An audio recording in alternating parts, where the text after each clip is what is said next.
Hi, I'm Rochelle Potkar from Bombay, India, and I will be reading two poems for the Bridgewater International Poetry Festival, Fall 2020. The first one is called War Specials.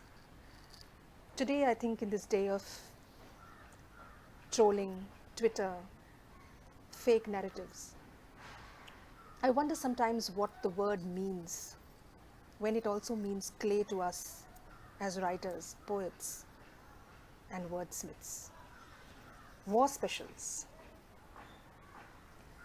As we went to war over animals on our plates, pigeons too were seized by their wing flaps, rings around claws, a phone number and address with Shakargad and Narowal in Urdu.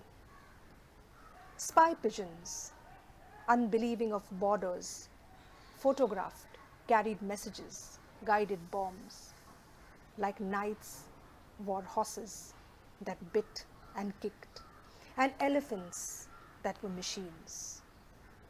As we went to war over animals on our plates. Animals too were politicized. Pigs squealed, camels patrolled, mules carried supplies, oxen artillery. Moose were trained not to be gun shy for deep snow cavalry. And dogs threw their weight or sniffed out mines. Monkeys dipped in oil and fire were thrown into enemy territory. When the seagulls flew, they carried torpedoes, dead rats explosive in their bellies.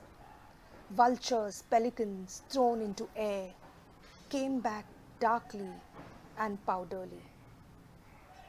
The new recruits were sharks with brain implants, cats controlling vermin, chickens detecting poison, bones and beaks in war memorials.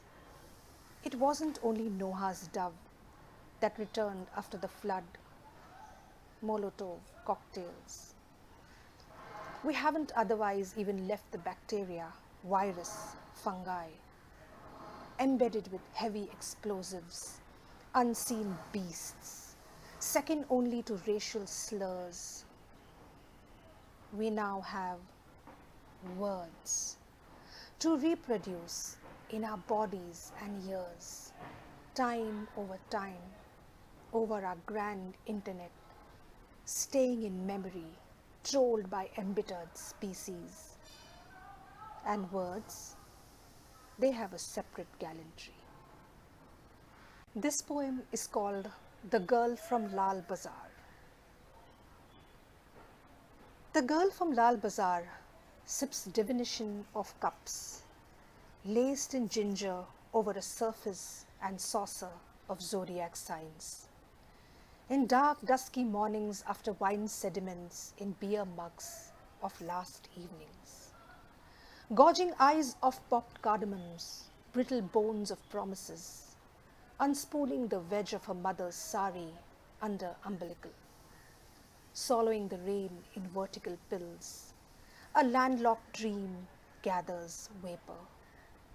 Through the thick glass of a cutting chai for storms in teacups. As Chinese lanterns blow, she predicts smaller surfaces for her future without straining dregs that stir the night to cinnamon kisses, like stars smudging daylight. In maps of doubt, enmity, falsehood, shade shapes of fortune, mountains of hindrance, patterns in camels, dogs, letters in heart, and a ring.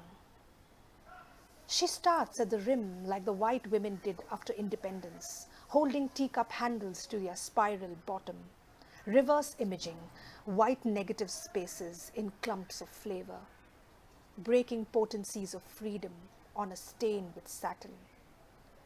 The girls were then from Europa, Nippon, for the English soldiers. Now Madama drinks brew through her yellowing teeth, stalking the labyrinth of dark snakes in hot water from a kettle by the pimp. Bittering in tea garden time, 1 hour ahead of the zeitgeist moment. What's left is 14 lanes of women of Nepalese and Indian origin in the old brewing market of flavors. And she, the daughter of a Randi, who is into the beatings of drum, even has a new track for an international album. She won't let ripples in the saucer of lip-smacking liquid, quivering with delight, decide her near and far futures. In scaffoldings of condoms and collarbone consciences.